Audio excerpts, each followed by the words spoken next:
Hello everyone, this is Evie from Evie's Yarn Nook, and in this short tutorial I will be showing you how to make a simple quilted table placemat. I am not an expert sewer, and you might not be either, but I think we can both make this easy placemat. Before you start sewing, you will need to pick out 6 squares that all have similar colors, and arrange your squares on a large surface just how you like them. My squares were 6.5 inches squared, but if you would like a larger placemat, then you can use bigger squares.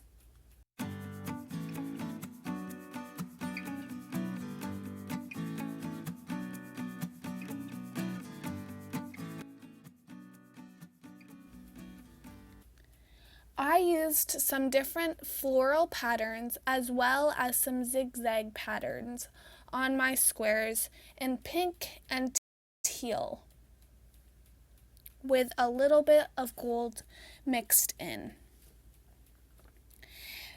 Next, you're going to pin your squares together, making sure that the bright sides of the fabric are together and that the dull sides of the fabric are facing you. Sew the squares together. You don't have to worry too much about the seam allowance, but I used 1/4 inch seam allowance for mine. The seam allowance is basically how far your needle is from the edge of the fabric. In the end, my placemat was 2 squares wide and 3 squares long, with a total of 6 squares.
After you are done sewing those together, you are going to pin your squares together, always making sure that the right sides are together.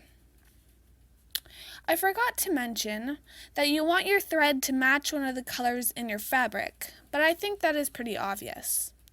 I used white for my thread because my color scheme had white in it.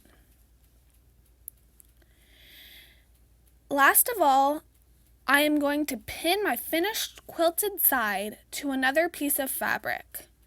This fabric will be the one that will be on the bottom, facing the table, so it doesn't really have to match the other colors.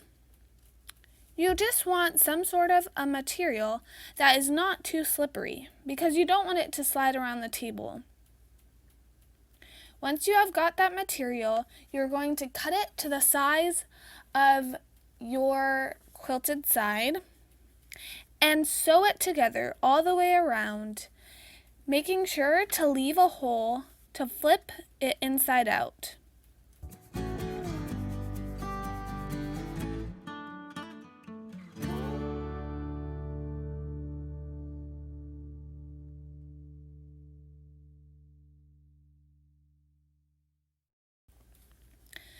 After you have flipped the quilt inside out, you are going to iron it flat. Make sure that you don't keep your iron on the fabric for too long because you might burn the fabric.